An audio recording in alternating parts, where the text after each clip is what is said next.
thank you for joining us. So welcome to everyone in the room and all the people online. Really excited about today. It's been the culmination of 18 months of work, but also the kind of a point in time that is recognizing a really powerful opportunity for us. And I'm really delighted to have you all here and to be joined by my fellow panelists. I want to say a big thank you to you for joining us. I want to say a big thank you to Petrina for all her hard work. And I'm going to talk I'm going to talk very briefly, and not as briefly as it might have been because I left my notes behind. I'm going to talk really briefly just to introduce you to what we're going to be talking about today. But we know that lots of skills are hidden and that the UK is full of energy and talent, and it doesn't always get recognised through formal qualifications. We know that paper certificates tell us about a point in time, but it doesn't tell us what people can do, and it doesn't tell us about what they have done. I'm going to put this down here. So we know that too often the skills system misses the skills that we've learned in work. We know that it misses the skills that we might have picked up in community projects through caring or volunteering or adapting to new tech.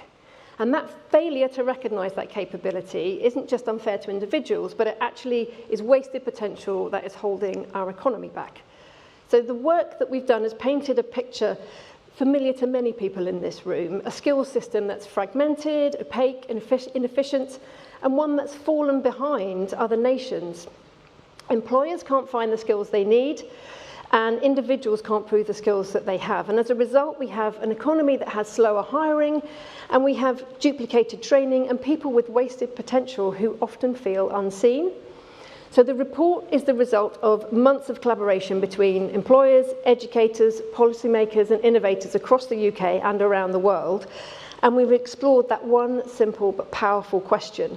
How can we make skills visible and build a plan for digital badging across the country and deliver the economic growth that the UK needs? A new system of digital badging and comprehensive digital skills wallet can provide the answer. Digital badges offer a way to make skills discoverable, trusted, and verifiable, whether that's gained in a classroom, in work, or through voluntary roles, or any of the other many myriad of ways that we can develop skills. They give people the language and the evidence to describe what they know, what they understand, and what they can do. And digital skills wallets can then provide people and employers with the capacity to take those credentials and provide faster, smarter routes into work and across their working lives. Tied to the government's national ID proposals, they could provide an easy way to take your qualifications with you throughout life. So economic analysis, commissioned as part of our work, illustrates the potential financial benefits of our recommendations. Building on studies of digital badging and skills wallet systems in the NHS, we estimate that across the wider economy, faster hiring and better skills matching could unlock between 1.6 billion and 5.3 billion productivity gains each year. And that is the scale of the opportunity we're talking about. Billions of pounds, thousands of careers, millions of dormant skills made visible and applied for the benefit of us all. But it isn't just about economics. It's about inclusion and opportunity and giving people a way to be recognised and rewarded for skills they have and to see the next step that they need to take to thrive.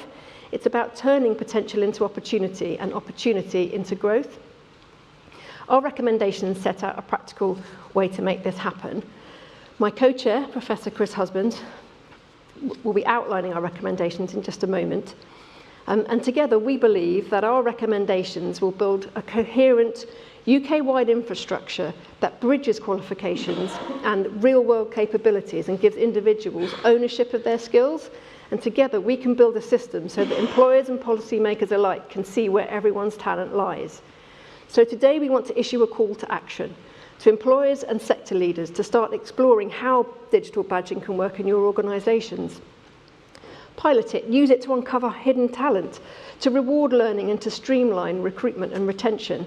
There are example badges ready to be used together with case studies of how digital badging can prove transformative. Take a look and see what you can do.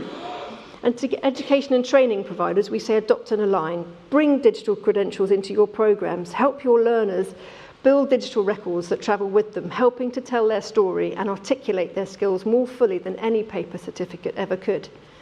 And to government and policymakers, we have a chance to build a system of national badging that can track skills across a person's life, act on the Commission's recommendations, and by working with us and our partners, we can embed digital badging into the lifelong learning entitlement, into skills bootcamps and into post-16 reform. And now is the time to act. By investing in the infrastructure that will make this ecosystem trusted and scalable across the UK, we can create a modern, transparent, skills-led system that works for everyone, moving from fragmented experiments to a shared national vision, and to recognise every skill, every capability and every person with the potential to contribute to our society. It's a fairer and more productive future for the UK, and UFI stands ready to support experimentation, adoption and deployment across all 4 nations. So, I'm going to hand over to Professor Sir Chris Husbands, who will take you through the work of the Commission and set out our recommendations. And then after Chris has spoken, we're really looking forward to hearing from Phil Smith, who's the Chair of Skills England and the Digital Skills Council. So thank you very much for joining us, and I'm looking forward to the questions and answers that we follow with later.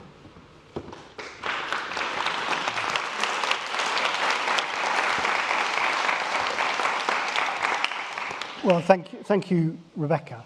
And also gives me the opportunity to thank my fellow commissioners, and in particular Petrina Law, who has supported and led the Commission so ably over the last 18 months. As Rebecca has indicated, it is possible to set out very clearly a range of problems. We have a skills system which is moving more slowly than the economy is changing. We have economic gains that can be secured.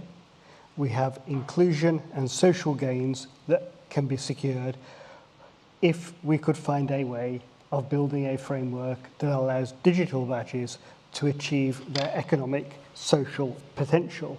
And we know from the experience of other countries that change is possible. We also know that there are individual examples of really interesting experiments where individual employers, sectors, local authorities are attempting to graft onto a system which is not working innovations that can drive change. The core problem that the Commission set out to answer is, what does it take to move from where we are, a fragmented system with interesting innovation and considerable potential, to a framework that allows good practice to be scaled and the potential of digital badges to be achieved. And we have set out 3 infrastructure propositions, and I hope they're going to prop up now. So the first is this, that digital badges should be integrated into post-16 formal education and training. We start there for a whole range of reasons. We think it's where the biggest gains can be secured. We think it's where the most interesting innovations are already happening. And it means that digital badges need to be embedded as a core feature of lifelong learning programs, including the lifelong learning entitlement and skills bootcamps, to ensure that the system is fit for a modern economy. By embedding digital badges into post-16 formal education and training, we get to a position where we can allow learners and employees to more clearly demonstrate broader competencies, directly support the government's ambitions to align learning with labour market needs, and to give employers faster, more reliable insights into what individuals can do, enabling smarter hiring and making the skills system more responsive, efficient and productive. So there's a step about integration. The second of our 3 recommendations is that a national skills wallet should be established that supports lifelong learning using interoperable open standards. This is a really important infrastructure step. We're persuaded that without initiatives from central government, without a national infrastructure, however imaginative and however innovative specific initiatives are, they will not get sufficient traction to really realise the benefits of digital badges. So we suggest that governments across the UK should develop a national skills wallet that's accessible to all, building on existing formal digital education records. The wallet should initially hold formal qualifications for school leavers. That includes GCSEs and A-levels and T-levels and BTECs, and it should be available to adults already in the workforce.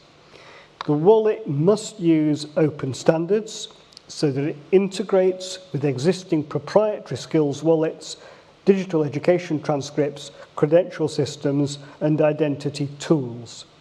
And we argue that this sort of wallet, linked to the gov.uk One login, could provide a trusted means to unlock skills recognition and support clearer pathways through education and employment. We developed our ideas before the government made its announcements about digital identity, but we think that there is a broad consistency between our recommendations and current direction of travel. And the third recommendation is that a national registry for digital credential quality assurance should be established. A national registry for digital credential quality assurance is important, it's essential to ensure consistency, comparability and credibility across digital badges and credentials. It'll create the trusted infrastructure that is required for scalable and secure digital credentialing, one that can underpin government ambitions for a more agile and skills-led economy. So we have focused on 3 high-level recommendations which are about building and shaping an infrastructure. There is nothing in what we are recommending which prescribes the way digital credentialing should be used by employers, by employees, by learners, by citizens. The systems that develop need to be led by users. But we are focusing on the infrastructure that is needed to drive change. Rebecca has already referred to this, but the very early economic modelling we've done suggests that there are enormous productivity savings, including in reducing duplicated training and onboarding time, let alone the gains from improved reskilling and staff deployment. There are big wins to be secured here, provided we have in place the infrastructure which enables potential to be realised. As Rebecca also said, other countries have made more progress in developing the infrastructure that supports change. Getting this right involves technical details, and you'll find a significant amount of technical detail in the report. But this is about more than technical detail. It is about a potentially transformational change in skill and employment that allows the real world of employment and the lived experience of adults to be more closely aligned with the rapidity of change across the economy. Thanks very much.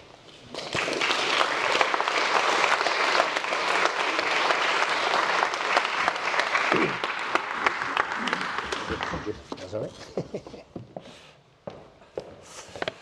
Good afternoon.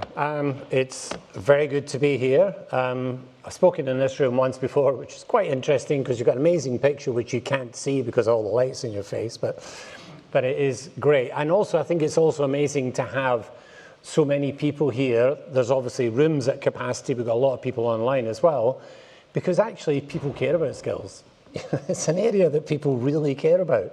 And as you might imagine, you know, taking over in the role of Skills England, I've had a lot of engagement from a lot of people, you know, talking about and being passionate about skills. And so, you know, it's a real thank you to Chris, Rebecca, Petrina, and others for having us me here today, because I think it's really useful for us both in these sessions, but obviously in the panel afterwards, to discuss the report. You know, talking about from skills to growth, as the report is titled. So my name's Phil Smith. I'm the chair of Skills England. Skills England, I'm sure many of you have heard about, is a new arm's length body in government that was officially kind of instantiated in June, although it was announced the year before. And I joined in sort of March time-ish to take over to be the chair, if you will, the first chair. We had an interim chair for a period.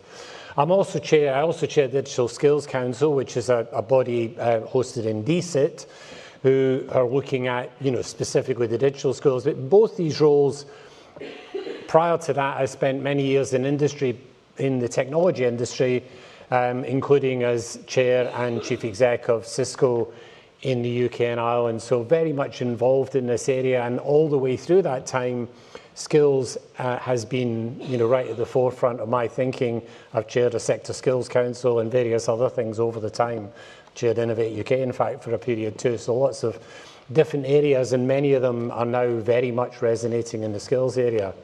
But the project resonates with me overall because it identifies digitally driven solutions for one of our most persistent skills challenges. The fact that too many people are held back in their careers because their capabilities remain invisible, you know, and that's a real challenge. I mean, it's easy in some circumstances for people to champion their skills, but in many places it just appears, you know, broadly invisible. So a widely endorsed and respected digital badging system has the potential to really help that. So, you know, impressive progress has been made since the Commission was formally announced in May 2024, and Rebecca and Ufi VocTech Trust and the RSA. The goal of transforming how learning and skills are recognised across the country, as Chris, you know, clearly identified, as did Rebecca. The depth and breadth of the research reflecting voices from higher and further education, commerce and technology reflects the kind of collaborative approach essential to tackling a complex but urgent challenge. The strong economic case is also very helpful, which reports, you know, the case it makes for digital badging aligns with the government's driving mission to support economic growth that opens out life-changing opportunities to people from all backgrounds. So if skills are visible and portable, we can reduce friction in labour markets, support faster career transitions, and help many more people realise the potential.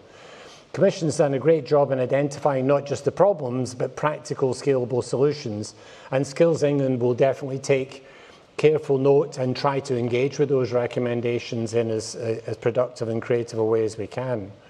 You know, I salute the trailblazers. We're going to hear from some of them today, but organisations like Hull College, Pearson, the Open University, Bradford City Council, Network Rail, IBM, and the Workers' Educational Association, who have shown what's possible. But I also recognise the challenges of the fragmentation and skills recognition that is highlighted, particularly for those furthest from opportunity and the long-term unemployed or those seeking career transitions.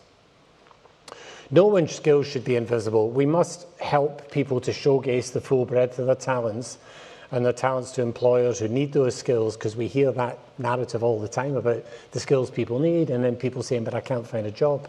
That can't be right.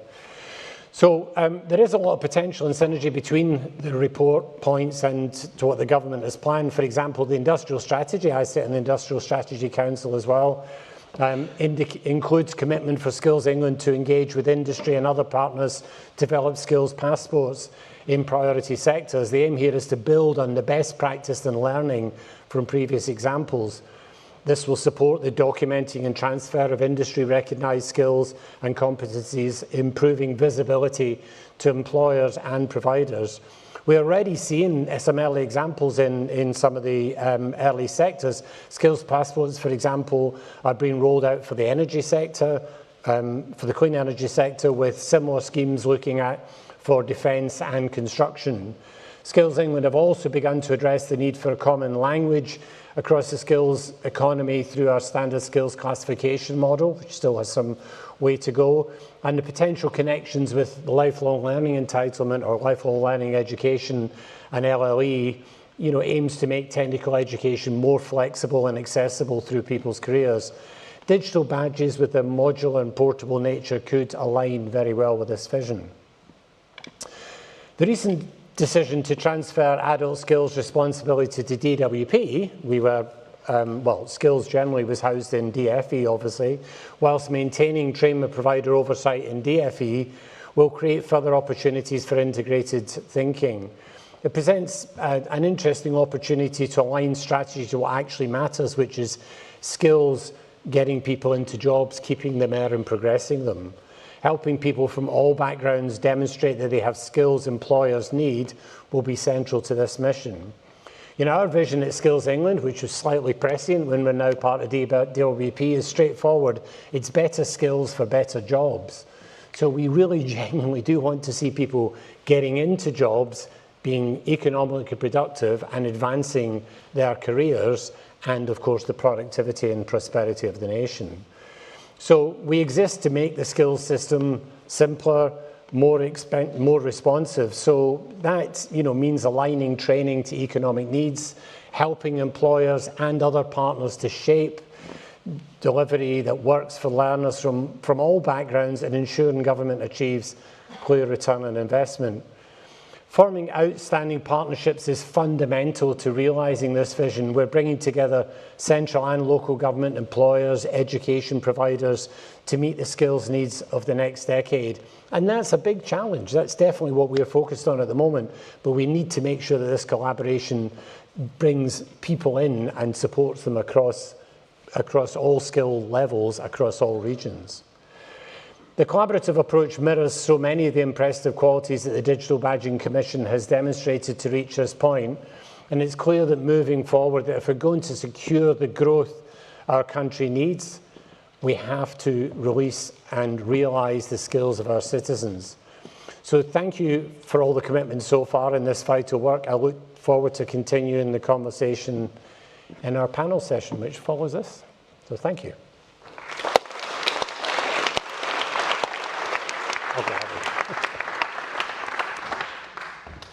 Thank you, Phil. Thank you, Rebecca and Chris.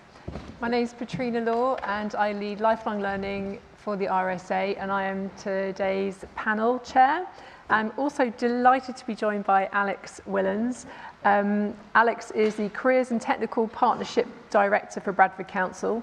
Bradford Council is a cities of learning area that uses digital badges to recognise skills and connects people to local job opportunities, engaging over 150 businesses in the local area.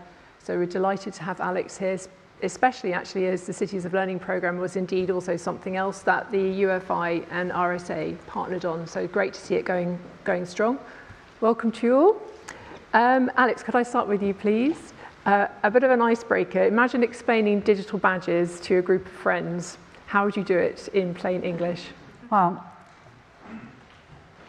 so see them as a visual image capturing either a qualification, a skill or achievement that you can share online with employers. You could share that with peers, and you can let people know more about you and what you have. So that's how I'd explain it. Does anyone else want to add to that? Phil? I mean, I think everybody's done, you know, Scouts, Cubs, Brownies guides. I mean, we all know badges meant something, and people put them on banners across themselves and so on. It's kind of like a digital version of that. You know, here's the thing I've done. I had to do certain things to get there. Yeah. But now they're online, and of course everybody wants to see stuff online. You know, what's this person, what's the skills they got, LinkedIn, all that. So it's kind of like, you know, digital scouting movement for for badges, you know. I think one of the valuable things about them is exactly that kind of evidence that sits underneath it. So there's a nice graphic in the report that looks like those peelable things on a jar, and it's a sort of digital version of that you peel off the top, but you can actually see the evidence that sits underneath it, which is much easier to explain than trying to talk about you know, a paper rationalisation of what was in there. And that's the step forward from the Scout badge. Yeah, you know, the Scout badge, you sewed it onto shoulder, but it didn't tell you. Picture told you everything. Yeah, Although in fact the Scout movement is now issuing digital badges. Yeah, no, absolutely. Fully digital. Yes. So I'd like to ask a few questions that cover our recommendations. And Chris, if I could come to you first, please. When it comes to educational settings in particular, how do digital badges motivate learners? And do you think they offer potential for SEND learners in particular? Yeah, it's a really important question. We know that assessment can be a really powerful driver of motivation. We know it can be a driver of demotivation as well, if the steps are too great, if the gradient is too steep. But we know a lot of evidence that, and we've all done this, haven't we? We like to see the next step. We know where we have a pretty good sense of what we are currently able to do. We know what comes next. And if we design digital badges in ways that empower learners, put people in control, it enables them to plan their own steps forward in a really powerful way. And I think that's in one sense, what is true of learners is also true of SEND learners. SEND learners are not different learners. They are simply people who have experienced other barriers to their achievement. And by providing a really clear set of routes through, we give people discoverable, usable routes to think differently about what they can do rather than simply what they cannot do. Thank you. So Rebecca, in practical terms, how do you think digital credentials make those functional and technical skills more visible? I think it in part comes back to the what is a digital badge question, in that the badging approach kind of bridges the divide between the things you have learnt and how you can demonstrate them, and actually it gives, if we get the system right, where we can get to a point where not only are people able to easily evidence the skills they have and what they have done and how they have done it and the standard they've reached, but it will also be much easier for employers and recruiters to really be able to interrogate that data and understand both the skills that they are kind of recruiting into an organisation, but also the skills profile within an organisation. And it provides a granularity and insight into skills that we just don't currently have through a paper-based system. And I think there's also something, as Chris alluded to, about people's agency and ownership of their own skills, because you are much more able then to be able to feel confident and feel that you are bringing something because you've got that evidence behind you. And so we at UFI have a really big focus on learners furthest from opportunity, and one of the things that we have seen through our work is that confidence and motivation benefit that you get from micro-credentialing. So I think obviously I'm super passionate about it, but it kind of has this massive potential to do great things on so many different levels. Thank you. Alex, can I talk with you a bit now about employer engagement? Certainly the employer engagement and buy-in question came up a lot in the pre-submitted questions for today's event. Could you talk us through how Cities of Learning in Bradford has worked for employers there, please?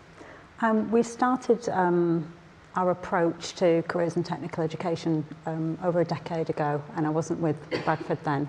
And it was very much about looking at what sector conversations needed to happen. So a triple helix approach was adopted. So very much looking at specific sectors, bringing together employers, educators and local government to have those conversations around what are the local skills we need at place level. So for us, taking the idea of Cities of Learning and the leadership programme to the boards to say, this is the journey we'd like to go on, how can we enhance those pathways further and really have an honest conversation about skills and understand what that means, was all the employers around the table pretty keen to do that. So our journey then has been with employers, but there are so many employers and people change employment. So you start a great conversation, they really buy into it, and you have that honest conversation. And then we found that some of the work that we've done has really gained traction. So we mentioned SEND earlier. So our supported internship programme across the district now uses badges. And that is a conversation around what we call essential skills, those transferable skills, which allow the employer to have a conversation with the young person to really articulate that skill, whether that skill is around productivity, whether that skill is around communication and what communication can mean for them. So Balfour Beatty we were speaking to, who were hosting one of our supported internships, really valued that and saw the potential in the language. We have had examples of where we've used it for recruitment. Another example was a local law firm. They were particularly interested in diversity. So they were having lots of applications through, but they tended to have a very white audience. And Bradford, as you know, is much more cultural than that. So how are they getting the right applications through? And what could they do with local young people to really get them to understand the recruitment system? And once you get the recruitment system right and you understand it, that is then the language those young people then are able to be brought together to understand it. So we've used that in a number of different ways. Equally then, it's how we bring the national curriculum to life.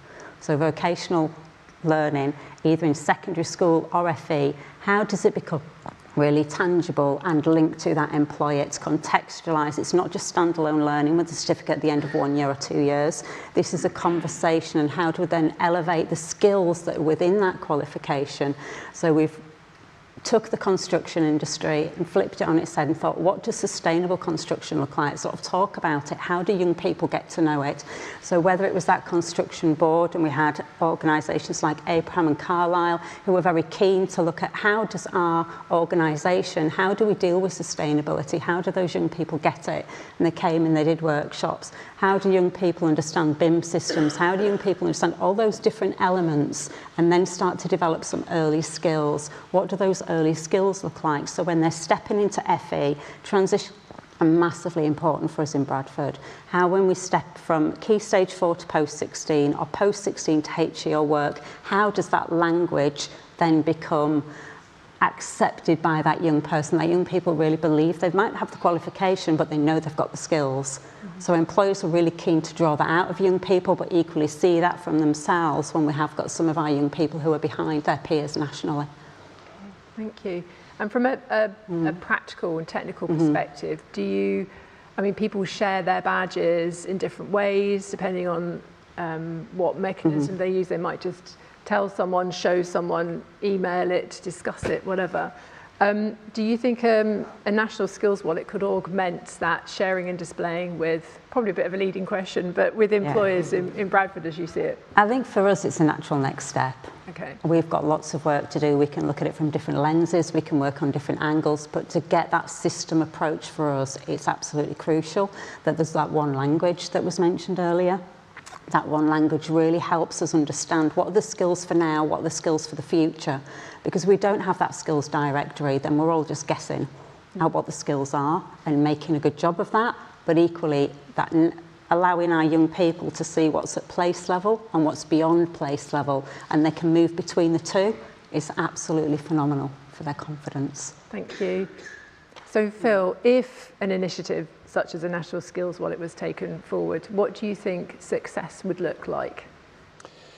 Yeah, I mean, obviously, the success of a national skills wallet, potentially could help people with all the things Alex has clearly identified here, which is this opportunity for all. And I think the interesting thing, of course, is that the skills, and again, Alex mentioned in passing, and Chris did as well, which is that they're evolving very quickly.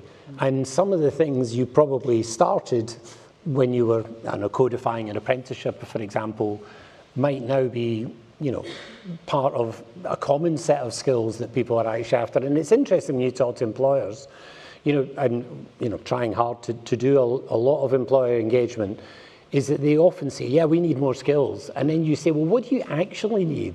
And they really struggle to tell you, and they usually end up sort of degenerating down to, we just need people who are good at communicating, or good people who are good at collaborating, whatever. And that's true. That's absolutely true, and we totally buy that. So somewhere or another, I think when you've got, codified skills and some way of representing those in a wallet, for example, could be very powerful in terms of people being able to exchange those skills. And again, the examples of, whether it be Send or others who are in the environment where they are genuinely trying to represent themselves objectively without, you know, just because they happen to be quite loud or they happen to be quite, you know, articulate, could be very powerful. And I think, you know, we definitely recognise that's a challenge. And I think one of the areas that, you know, I mentioned in with the sort of standard skills classification, the Digital Skills Council, in that context, we've, you know, talked about things like essential digital skills frameworks and some of them, just to say, is there some way that we can represent this objectively, I guess, is the way to do it. So I think success could, you know, look like people being able to represent themselves very effectively without having to take on the characteristics of, you know, an individual's ability to do that, or even what qualifications they've got at a higher level. You know, so. Thank you.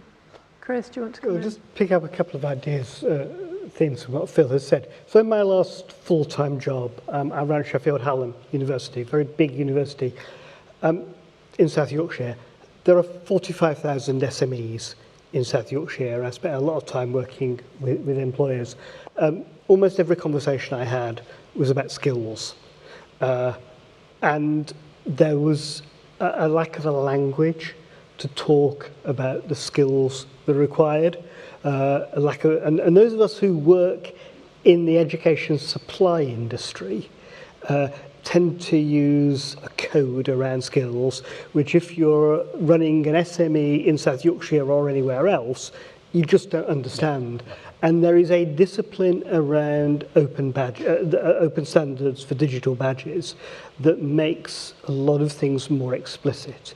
And for me, that's the key connector here between an education supply system and an employer demand system. It is removing a friction from the labour market, which has enormous potential on both sides. Thank you. If I could just move on then and come back to you, Chris. The question of trust comes up a lot. Yeah. We debate this, certainly when we had our stakeholder workshops and looked into the literature, we bumped into this a lot. How do you get that trust moving? And so our third recommendation is around this national registry. Yeah. And just to sort of expand on that a bit, it effectively means that if you are using a proprietary or a national wallet, you couldn't just chuck anything into it. The digital badge would need to contain the metadata about the framework to which it aligns, so it had some quality check in there. So how do you see this working? Could you say something about who should set those standards and how that might that come about? So the reason that we in the Commission, I think, moved reasonably quickly towards the infrastructure that supports this is that without some common trusted infrastructure, there is the potential for, and I'll use a sort of technical term here, for assessment corruption, for things not to be there. There's got to be the capacity for common verifiable standards. So that feels really important. Now those standards exist, they are there. The original Open Badges standard developed in 2011, it's relatively recent, but the registry, I think, I don't normally like centrist statist solutions, but unless somebody is sitting there creating the framework in which trust is assured, then I think we'll continue to get innovation. I think we'll continue to get really interesting experiments, but we won't be in a position where we can realise the potential. Thank you. Certainly in my former role, when we would issue digital badges in education, brand was everything. The trust really came through from the brand. So before we move to our questions in the room, could I just ask you all quickly, a quick nugget to say what you think success looks like in 5 years' time, were we to implement our recommendations? Could I start with you, please, Alex? I think we need a system that's simple. I think I laugh when I say this because we do find ourselves with very complex systems, and then we add to systems and they become more complex. But something that just makes skills visible so people know where they're working towards and where those skills are going to be valued.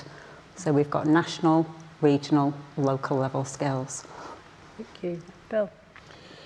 Yeah, I mean, I'd like to see a lot more people getting jobs. I'd like to see not having NEETs. I'd like to see us getting economically inactive people able to get the jobs that are suitable for them. And I think, that's going to require us to, to definitely be in an environment where people have some level of trust, but also that there's some level of innovation. I mean, the default, you could look at today is that people have got qualifications they recognise. But I think everybody's saying we need to do something more than that. And I think if the digital badging work can get us towards somewhere where more people can get better jobs and progress, and we can tie that back to this initiative, then amazing. Thank you. Anything to add, Chris? Well, I've got two things. One of them, the recommendations have gone from the slide deck, but for as far as I'm concerned, what does success look like in 5 years' time? It's that's happened. That feels really important. You always trip over things that sort of stick with you. The number of times within a single employer, the NHS, that individual employees have to do the same onboarding training, whether it's health and safety, basic HR, equalities training.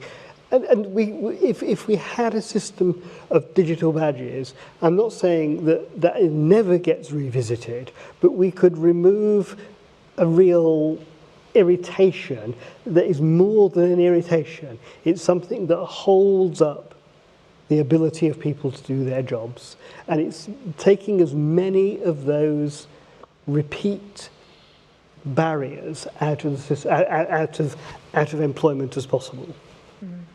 Thank you. Rebecca? I'm going to echo Chris and say success looks like achieving all the recommendations.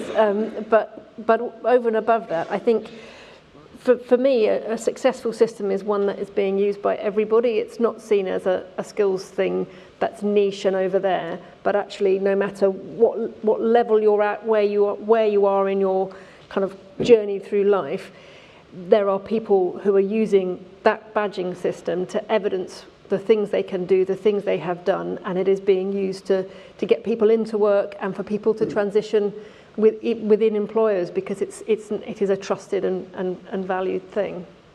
There's one of the very specific things. We are at the beginning of a potentially really significant shift in higher education with the introduction of the lifelong learning entitlement.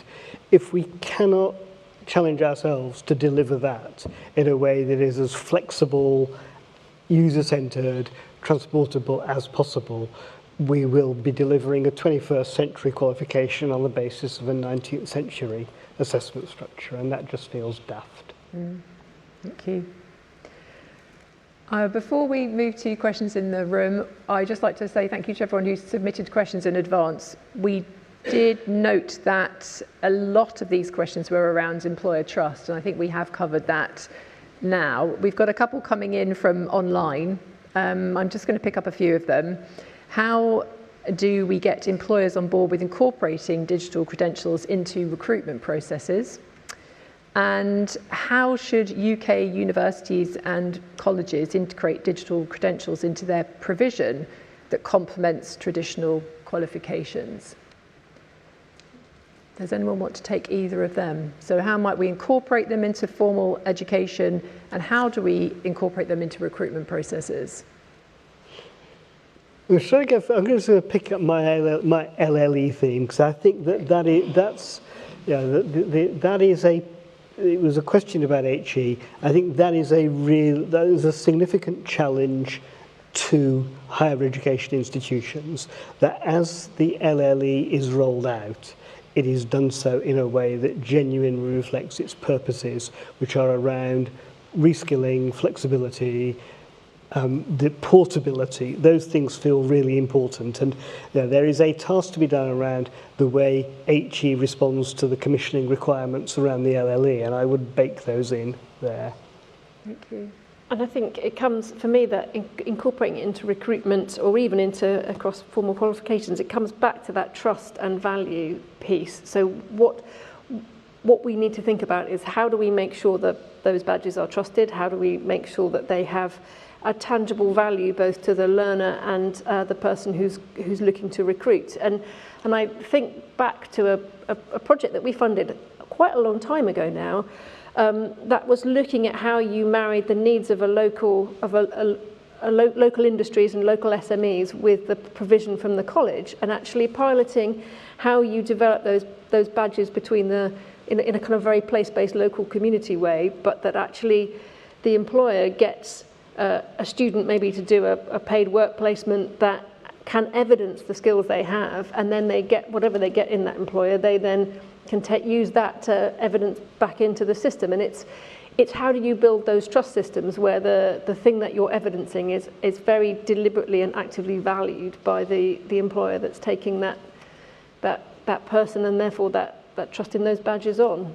And I think some of the stuff that Ali's talked about as well is important, because I think we do need employers to kind of engage with this, because I think if you do this to people, it's just another thing. It's not something that means anything. I mean, if you look at the technology industry, for example, I mean, the big technology providers have certifications, qualifications, and people bite your arm off for the people like that because they see value, they buy into it and so on. And there's something about getting employers not simply to say, I need skills or whatever, but to kind of work on ways that we can articulate that in a better way. I mean, you see it in the industrial strategy at the moment. Industrial strategy, is precipitating the need for a so-called workforce development plan. I think it's called job plan now, but anyway, a plan that talks about if you're in life sciences or financial services, what are the things you actually need? And then Skills England, the skills system, the digital system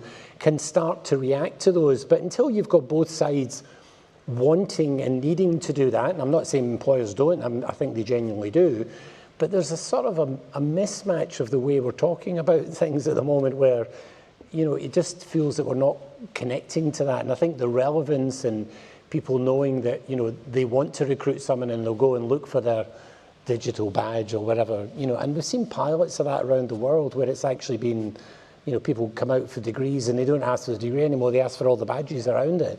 That's kind of really interesting behavioural stuff. We need to work on that because that's the stuff that will make it successful, I think. Yes, I agree.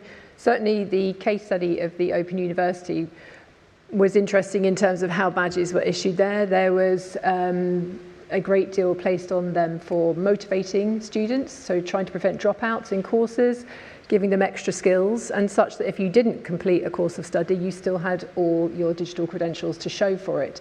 And if your course of study was taking a number of years, you had something to show a potential new employer as you went along as well. And also the way that they're issued for digital micro-credentials, bite-sized learning, means that it's much easier as an institution to keep up with issuing bite-sized learning than it is to change a massive curriculum really quickly. So those skills can be quite adaptable, the knowledge that's imparted there. So could we move to questions in the room, please? Okay. Yep, the lights are on. All right. Whoa. Lady in blue here. Thank you. We'll take about 3 in one go, and then we will work through. Hi. Hi. Jenny Wardle, change catalyst and educator and psychotherapist. To what degree will this commission, the digital badges, be future focused in line with AI and the different skills that are likely to be required from that? Great question, thank you. And any more hands up, please? The lady there in the pink lanyard.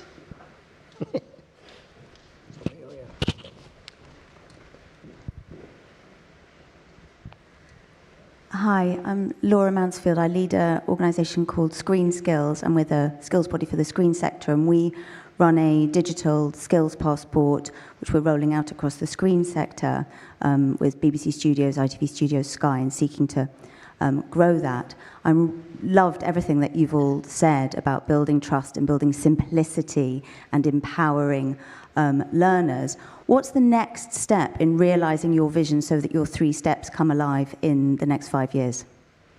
Okay, thank you. And one more, please. Gentleman here in the glasses in the middle of this row. Thank you. Thank you. Fantastic work, by the way. My name is John Grisby. I'm a professor of practice at various business schools in the UK. where do the professional accreditors fit into all this? CMI, ILM, CIPD. I see those as a conduit between, especially between business schools and employers, like with KSBs and things like that. So I'm very interested in your thinking. Thank you. Thank you. Okay, so just to recap, how will we be focused when it comes to AI? The screen sector, great question about the screen sector issuing their own skills passport, the next steps to make this work a success, and professional accreditation, where does it fit? Any takers? Rebecca. Happy to pick up on the first one first, which is on the AI question. I think part of our fundamental belief about the whole kind of badging system and the recommendations we're making is around the flexibility of that system to adapt as technology changes, because what we're not saying is that we think there's a certain set of things that people should learn, but what we're really keen on is a system that allows that kind of development of micro-credentialing and badging that enables them to emerge and grow and be established as soon as we need them, essentially, so that there isn't this lag between identifying a skills need and then being able to credential it. So our view, definitely my view, is that having the right system will enable us to be much more responsive to needs, particularly around AI in the future. Okay, Phil? Yeah, I was just going to pick up the chartered bodies or the professional bodies one, which was interesting because I met with them, put together by the Chartered Management Institute and a bunch of others who got together and we had a really useful breakfast stroke meeting, and it was really addressing, I guess, one of the challenges that I've certainly thrown out from a Skills England perspective is how do you help us get the combined view of what people really want? Because again, as I said earlier, it's kind of easy to say, oh, we need these things, but unless you can articulate them in some way, I'd love to think I could talk to every single company and every single organisation, but I don't think, at least in Skills England perspective, I'm sure it's true of other organisations as well, we can. So we need people to help us. And the charter bodies have got this interesting balance of, a kind of very recognisable certification and engagement with industry, but a need to evolve. And they really recognise that, and they were really up for the kind of engagement model around that. And I think it's really powerful we do that. And that's certainly something we're very actively trying to find ways is how do we get people who can genuinely help us to focus down on what the key issues are, and then of course pick up. And obviously, just to pick up the first point, a bunch of those were around things like AI skills, because obviously if you're in legal or any of these other areas, there's a big challenge in those areas. So they all were addressing it independently, but even in the meeting there, all of those charter bodies going, oh, that's interesting, you're doing something here, we're doing, so there was commonality and things that we came down on, and we're going to continue with that as just one arm of the kind of broader engagement we're trying to do. So, Chris? Well, I was going to pick up the second question. So what we're doing here, I think, is to make a case for change. That's the pitching this. And I just want to land, we are behind the curve on this. Other countries are ahead. So that's the powerful case for change. And it's not an implementation plan. But if you pushed, those recommendations have gone again. But it's for me, the sequence is 2, 3, 1. It's the skills wallet, get that in place first, get in place the registry, and integrate into post-16 formal education. That would be, at the high level, that's the sequence. Thank you. Alex, you want to come in on any of that? In terms of Screen Yorkshire and the film industry, for me, bridging that north-south divide, making sure that northern corridor is really connected and that those local people can really demonstrate those skills, I think this sort of system can really help bridge that gap. So for sure, in terms of the work that we're trying to do and elevate local skills, Bradford's pretty much on the map at the moment for City of Culture and all some great stuff. So yeah, it's definitely, we've made some inroads, but it's just huge. And with the Yorkshire policy and practice work that's going on and so forth, there's masses of work that we can still do to make sure that young people, individuals, adults, those coming into the industry at whatever age can all make a difference and understand the skill sets that they've got and they can take with them cross-sector as well, because we need an agile workforce. So that's kind of where I would go there. AI, I took the question slightly differently. We've started doing a lot of work with our young people in demonstrating, even at primary school, what AI actually is. So we know we have a dominating headline around AI in terms of qualifications and young people using it, but our approach is that it is there. Don't be scared of it. This is AI. This sector uses AI. This is how it's moving forward. So it becomes a comfortable conversation. So the skills are more around yes.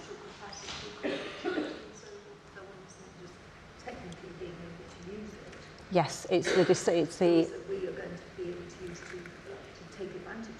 Yeah, and the thinking skills around it, for sure.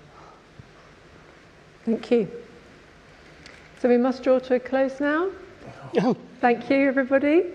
We do have more questions in the room. Have we got time for a couple more? Yeah, okay, all right. So got some eager beans. I see the man there with the glasses with the thumbs up. He's been very excited with his hat. And the lady in the grey, yep, thank you. Thank you. I'm very excited. To follow up on the AI question, a lot of when MOOCs came online in the early 2010s, those lent themselves very well to badging. That was at a time when everyone was being encouraged to learn to code. Now, in the age of AI, we will still need coders, but far fewer of them. And I expect a lot of the skills that will be important in an AI economy will be a lot more qualitative, a lot softer, a lot more around the sense of communication and persuasion. How do you badge for something like that? So Sorry, can I just take the next question as well, please?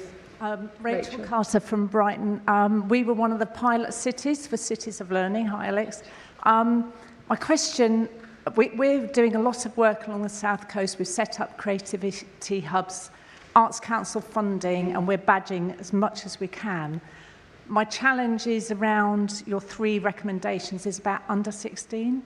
So much work is happening with younger people, and those skills, the digital skills, that's been our focus, actually. I mean, we're working up to 25-year-olds, but starting young, even that transition from primary into secondary. So I think that's something to consider. If I could just come back to that one, Rachel, thank you. And, you know, congrats, great work on the South Coast that you're doing digital badges for quite some years. My personal view on the under 16 badging landscape is that I think because we now have the education record coming out for everybody in August, so young children or people at 16 next year will all get their education record in digital form on their phones, and it will list their GCSEs.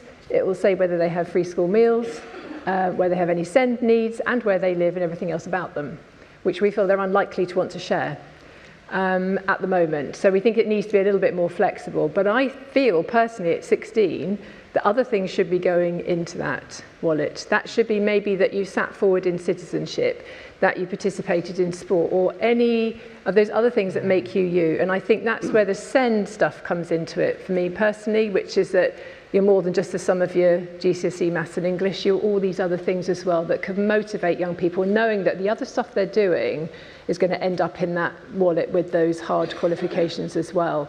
So I don't know if that's where we're going to go next with this, but that would be my wish, that we do extend that thinking. But at the moment it's difficult because a digital badge is something that most people share on LinkedIn, which doesn't really have much of a meaning for the under 16s, but much to think about there and a huge opportunity, I think. Can we go back to the first gentleman's question around MOOCs and badging and the whole, how do you deal with something that's moving very quickly? Rebecca? I was going to answer it a slightly different way because I was picking up the question more about how do you badge from a kind of communication skills or softer skills or transferable skills or whatever, however you choose to describe them. And I think that's a really interesting question because it's probably going to be one of the most valuable things we can do in terms of providing evidence of somebody's capacity and capability, is thinking about how people can evidence things that are not currently picked up through that kind of formal qualification process. the way that we can ultimately utilise badging, I think there's a real opportunity to do that in a more interesting way, and really think, really give people an opportunity to evidence those soft skills. And I think that we are starting to see that much more broadly in the way that people are using badges in kind of individual spaces and places. And actually that shared language to be able to describe it is going to be a really powerful thing that can progress it. Chris, did you Well, just a couple of quick things on both of those. There's nothing here about content, about where digital badges should focus. We expect this to be dynamic. This is creating a framework in which they can develop. On the pre-16, post-16, and not to put too much dirty washing in public, we had some quite vigorous conversations about that, and ultimately you do run into some rather different issues around pre-16, and we think that, you know, how do you eat an elephant? Well, you sort of start at one end, and that's what we decided to do. There is work to be done, but the qualifications and skill framework in the school system, you know, there are other dynamics around policy change in that area. I think the place to start here is post-16, is adult, it is workplace. Okay, thank you. We really have gone over now, so we really must come to a close. But I wanted to say really that this has been a really wonderful discussion. Badges continue to proliferate. When we started our research, my lovely colleague here, Becca, about a year ago, we discovered that over 200 million badges have been issued worldwide. So goodness knows how many now. So it is a great opportunity for us to harness this technology and use it for economic and social good. I must thank the commissioners, many of whom are sitting here in the front rows. Thank you very much for your time. Also to the many RSA fellows and all of our stakeholders who sat forward and supported us in our workshops, who were interviewed by us time and time again. And before we make our way down to the Benjamin Franklin room downstairs to continue the conversation, a final warm thank you to our panellists and co-chairs.